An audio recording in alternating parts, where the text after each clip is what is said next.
Okay. So, lacerations, napunit. Ano ang napunit? Depende, sir. Basta part of the reproductive organ. Labasan ng bata. So, it's either napunit si cervix, si vagina, or perineum. But most commonly, si perineum. Yun yung nakikita nyo, ginunting.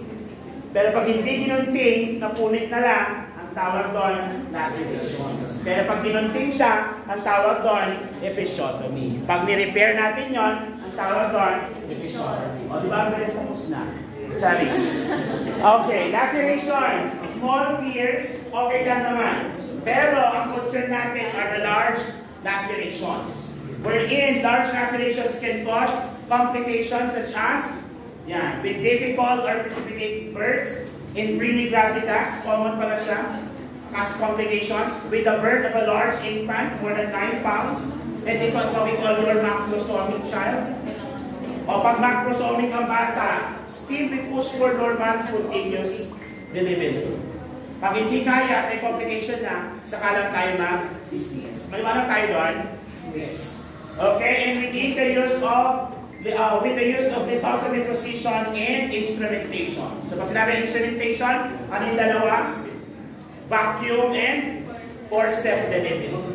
Okay, vacuum and forceps delivery. So these are the possible causes of large lacerations as complication ng mga condition na ito. Lalo na sa mga preemie gravids kasi medyo, alam niyo na, pretty pa yung kanyang TV. Okay. Kasi nandun pala siya sa part na sa panganak ay virgin pa siya. Nakita na kayo, di ba? Yung parang ang kataganda pero yung TV niya parang TV ng kalabaw. Mangitim-ngitim na namamaga. Di ba gano'n? Parang hindi naman kayo nakakita ng delivery. Di ba kayo nakakita?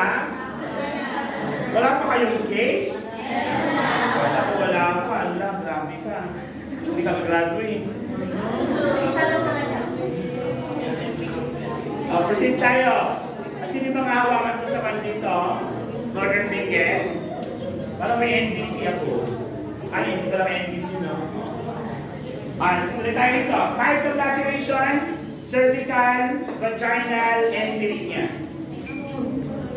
Mabilis lang ito. Parang nasa 7 slides na lang ito. So, cervical laceration. Start tayo cervical laceration. From the word itself, cervical, we are referring to the cervix. Note, management, vaginal pack, and surgical repair ang ating ginagawa. Start na tayo dito. Start tayo sa cervical lacerations. Usually found in the side of cervix near the branches of artery. Cervix is highly vascular. So, bleeders ba ito? Yes, bleeders. Kaya yung dugo is bright red. Why? Because it is arterial. Diba kasi kapag medyo blackish yung dugo, venous yun. Vein sa pinagmumulan. Okay? It is a brighter red than the venous blood lost with the patient with uterine atony. Sir, venous bleeding ba ang uterine atony? Yes. Kasi yung connection ng placenta in the uterine wall is a vein. So, bright red ang ating makikita rito na dugo. Okay? So, that is your cervical lacerations. Now, the therapeutic management includes number 1, repair. Okay? However, the repair is hard to do because there is decreased visualization caused by intense bleeding. Okay? We had one case during my college, pero yung kanyang cervical tearing or laceration is not because of delivery. It's something else. Something wild. Related kay bench. Ano yung bench?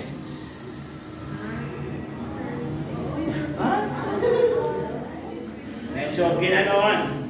Ano yung bench na body spray? O yun, ginanon. So pag ganon, sumobra na punit. Okay, tas pa-L pa yung punit na ganyan. Kaya akala namin noon delivery, pero ba't ang payat, sabi namin. Yung pala, i-repair yung kanyang cervix. Sa severe bleeding nyo. Okay? Not because of delivery, but with something else.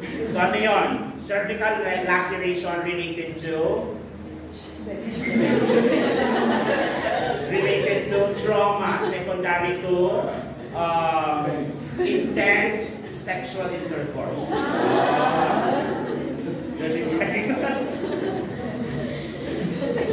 naingit ka na naman sa intense. Sana all may ka-intense. Okay, repair cervical laceration with the physician and nurse and provide them with adequate space and adequate sponges and suture supplies and a good line source. And during the procedure, you have to maintain a calm environment. Kasi baka kabahan si Mrs. kasi kanina pa siya nanganak, patatagal kinakalikot ang kanyang giving. I expect na matagal kasi matahi ito kasi nasa loob. Okay, tapos yung ilaw, di ba, during nung delivery, ayos niyo makikita. Pero maluwag talaga yung loob nun. Actually, pwede ipasok yung dalawang kamay mo kung wala pa sa loob. Try nyo, pwede ipasok ito. Try nyo next time. Ma'am, may katry lang ako. Sabi na CI ko, ano yan? Actually, pag ginanon mo yun, sigaw ka may echo.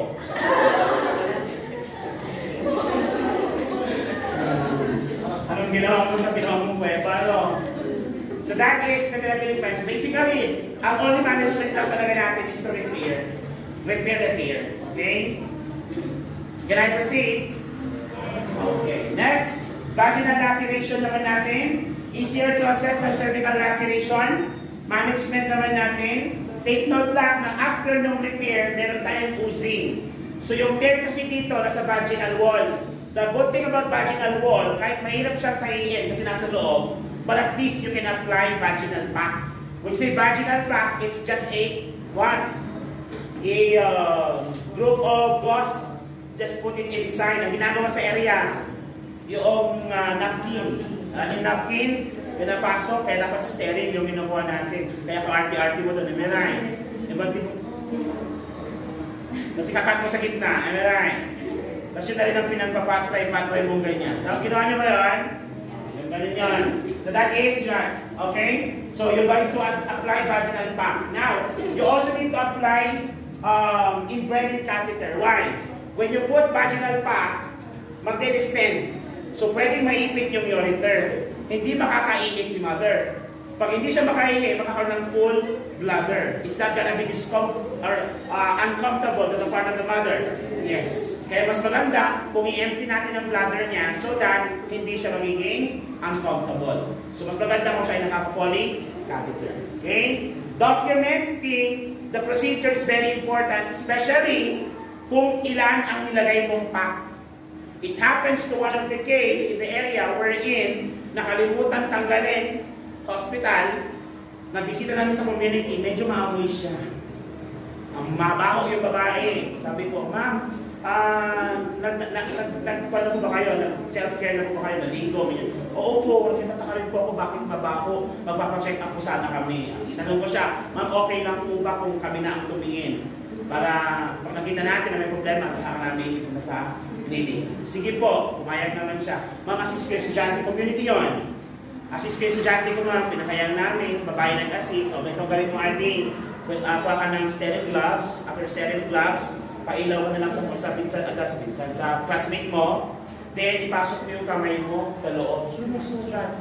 Hinga ng malalim, ma'am. Then, pasok.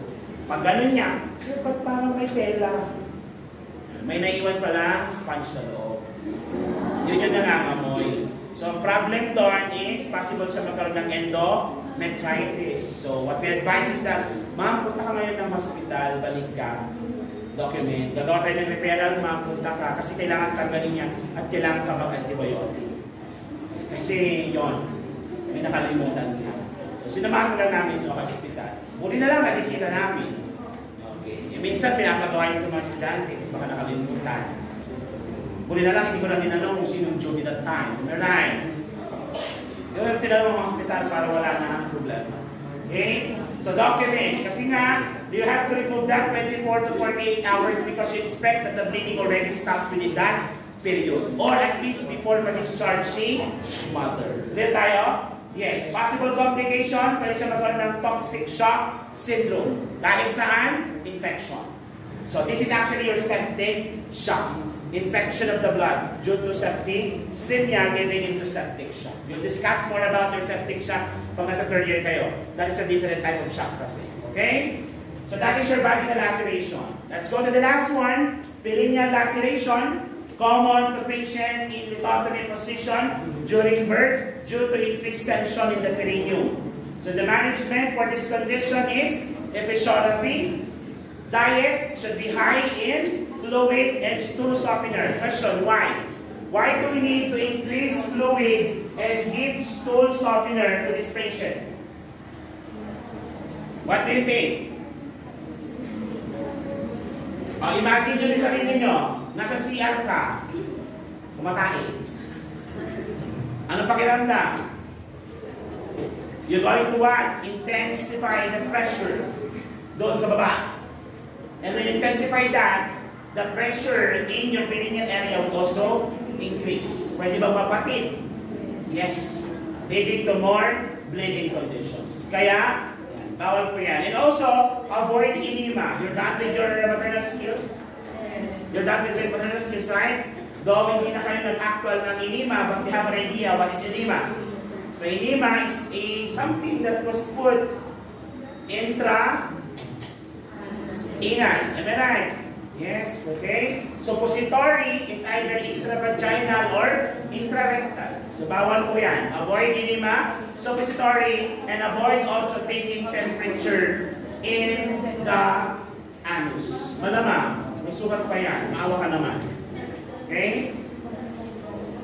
So that's your perineal lacerations. Done copying? For your reference, this is also available in your module, by the way. These are the 4 types of your lacerations sa perineum: 1st degree, 2nd degree, 3rd degree, and 4th degree. Descriptions are there. 1st degree, vaginal mucous membrane and the skin of the perineum into the foreshape. 2nd degree, vagina, perineal skin, fascia. 3rd degree, entire perineum extending to the sphincter. And 4th degree, entire perineum, rectal sphincter, and some of the mucous membrane of the rectum. What's the problem with these two? 3rd degree and 4th degree. Pag nagkaroon kasi ng butas yan, abnormal opening between the vagina and the rectum, ang tawag natin doon fistula. Pag nag-develop ang fistula sa nanay, pag tumain ka, may lalabas din ng tae sa vagina. Why? Kasi yung butas na connection between the anus and the vagina, pwede may sumiksik na dumi doon. Now, if that's the case, possible ba magka-infection? Yes. Kaya nga, dapat tinuturuan natin sila on how to do proper vaginal douching. So, dapat is front to back, not back to front. Kasi nga, you are inviting the microorganism from anus to vagina. At lalo huwag side to side. Nakakaintindihan? So, that is your lacerations as one possible cause of postpartum hemorrhage. Do you have any question? Clarification? Violent reaction? And we're done for today.